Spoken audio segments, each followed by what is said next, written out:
Dos 6 primeiros acusados, 5 condenados. O Supremo Tribunal Federal parece disposto a dar uma resposta firme à sociedade no julgamento do mensalão. E ainda falta votar 7 tópicos que investigam crimes de formação de quadrilha, lavagem de dinheiro, gestão fraudulenta de instituição financeira e compra de apoio político mediante pagamento de propina. O Comitê Eleitoral de João Paulo Cunha está vazio. O deputado federal abandonou a candidatura à Prefeitura de Osasco, na Grande São Paulo, depois de ser condenado no primeiro tópico do julgamento do mensalão por corrupção passiva, peculato e lavagem de dinheiro. O ex-diretor de marketing do Banco do Brasil, Henrique Pisolato, foi condenado pelos mesmos crimes. O publicitário Marcos Valério foi condenado por corrupção ativa e peculato. É o que também aconteceu com Ramon Rollerbach e Cristiano Paz, sócios de Valério. As penas serão definidas apenas ao final do julgamento. Ao final dos votos dos 11 ministros, o único absolvido foi o ex-ministro da Secretaria de Comunicação, Luiz Guxiquem. O próximo item investiga a gestão fraudulenta de gestores do Banco Rural, apontado como financiador do mensalão. Na concessão de empréstimos simulados, que serviram tanto para o financiamento do esquema delituoso narrado na denúncia, quanto para a lavagem dos valores ilicitamente movimentados pela quadrilha. Foram investigados Cátia Rabelo, então presidente do Banco Rural, José Roberto Salgado e Ayana Tenório, ex-vice-presidentes do banco, e Vinícius Samarani, ex-diretor de controles internos. O ministro Joaquim Barbosa deve terminar o relatório na segunda-feira. Em seguida, o ministro Ricardo Lewandowski apresenta a revisão. E durante a semana serão conhecidos os votos dos outros ministros, com exceção de César Peluso, que se aposenta compulsoriamente por completar 70 anos de idade. Vamos falar um pouco mais desse momento político importante da história do país com o nosso convidado, Roberto Liviano. Promotor de Justiça e coordenador da campanha Não Aceito Corrupção. Essa campanha é veiculada em emissoras de TV do país. Doutor Roberto, o senhor acredita que o julgamento do mensalão é um passo importante no combate à corrupção? Importantíssimo. Em primeiro lugar, porque é o julgamento mais importante da história do Supremo. E é o julgamento mais importante na história da análise da corrupção no Brasil. Além disso, o Brasil inteiro está acompanhando o desfecho desse julgamento. E existe uma percepção generalizada de impunidade da justiça. A condenação firme, com penas justas, após o devido processo legal, com ampla defesa, como foi o caso, é uma sinalização clara de que existe um bom funcionamento do sistema de justiça, até porque o julgamento ocorre em instância única, não há recurso. Então, aquilo que está acontecendo é a análise final das provas. Portanto, essa é uma sinalização muito importante para as pessoas perceberem que a corrupção, ela produz consequências e a perspectiva é de condenação, se não de todos os réus, mas de grande maioria deles. Doutor Roberto, alguns acreditam que a corrupção vem aumentando no país. Outros não, acham apenas que ela aparece mais. É possível medir a corrupção? O que é possível medir, Andresa, são os padrões de controle da corrupção. Existem medições, índices internacionais, como o Global Integrity, que examina estes padrões. Inclusive, é importante situar o Brasil no cenário da América do Sul e do mundo, né? Na América do Sul, nós temos muita corrupção, uma percepção elevada de corrupção, e na maior parte dos países os controles são fracos ou muito fracos.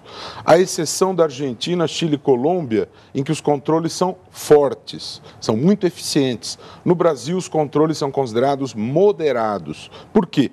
Porque falta a reforma política, porque falta tratar do tema do financiamento público de campanhas e de tantos outros temas que gravitam em torno desta questão fundamental que é a reforma política. Saber exatamente qual o índice de corrupção que nós temos, nós não se pode dizer, afirmar com certeza absoluta, mas existe uma visibilidade maior, sem dúvida, e existe um grau de preocupação das pessoas em relação a esse tema que progressivamente aumenta, e isso é positivo. A gente ouve muito que a corrupção é um problema cultural no nosso país. O quanto isso é verdade? É verdade muito importante. A corrupção no Brasil, ela data desde o início da nossa história, desde as capitanias hereditárias, o nosso sistema, o sistema de colonização que foi implantado aqui, com traços graves de patrimonialismo. Nós temos uma perda da linha divisória entre o público e o privado. Aliás, tivemos um senador recentemente cassado e o mote, o tema, o substrato da cassação dele foi justamente a ação de favorecer um particular usando do mandato eletivo. Isso é extremamente grave e isso precisa ser repensado pela nossa sociedade, sempre lembrando que a corrupção é bilateral. Nós temos o corrupto, mas temos o corruptor. E a corrupção existe não só no plano público, mas no plano privado. E a corrupção privada é gravíssima também. Pois é, doutor Roberto, era isso que eu gostaria que o senhor comentasse agora. Os vídeos que estão passando aqui durante a nossa conversa são da campanha Não Aceito Corrupção, movimento do Ministério Público Democrático. Um deles trata da questão de molhar a mão. São as pequenas violações, não é? Desde subornar um guarda no trânsito até pagar num órgão público para que o processo saia mais depressa. Exato. Então, eu gostaria que o senhor comentasse o quanto o país perde com esse tal de jeitinho brasileiro. E subornar o guarda do trânsito, o pai faz isso na frente do filho. E o filho vê aquela situação e imagina que é normal, que é razoável, que é um padrão de conduta. A somatória dessas violações representa um resultado final gravíssimo.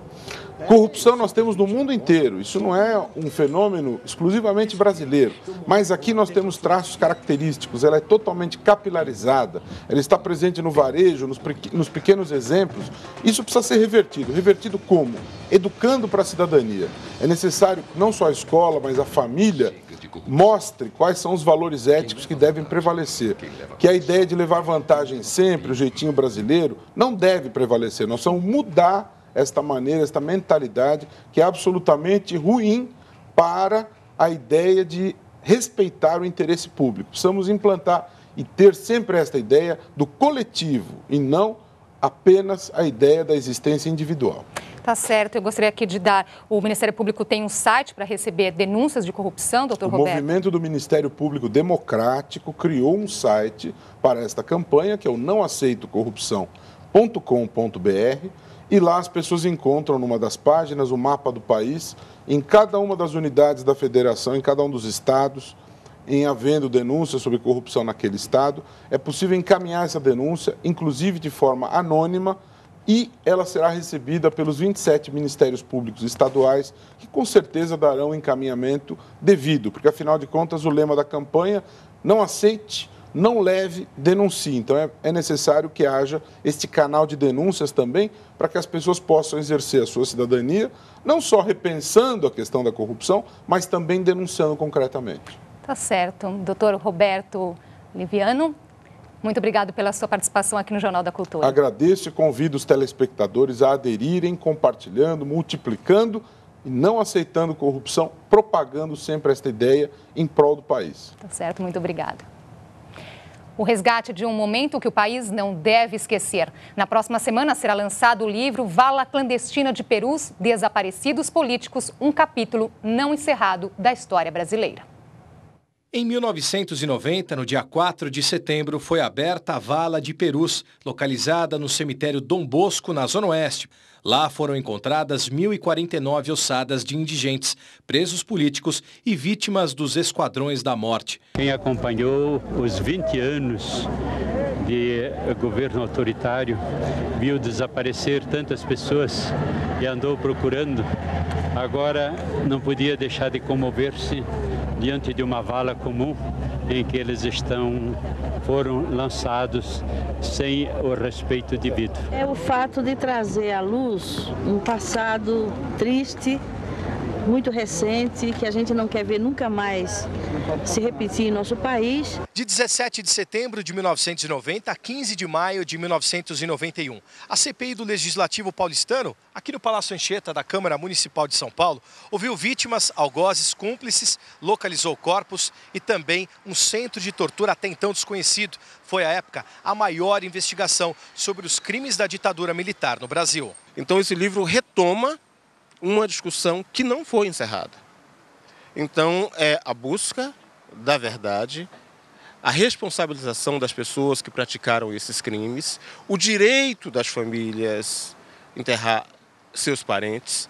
O livro detalha depoimentos de ex-funcionários do DOI-CODE, ex-administradores do cemitério, fotos de desaparecidos, além de políticos e motoristas dos carros que transportavam os cadáveres do Instituto Médico Legal, onde eram emitidos os atestados de óbito. O país está alertando para isso, o país está acordando para essa história e está fazendo principalmente uma passada a limpo. A seguir, gols do Campeonato Brasileiro e o centenário de nascimento de um senhor dançarino. Singing in the rain, what a glorious feeling.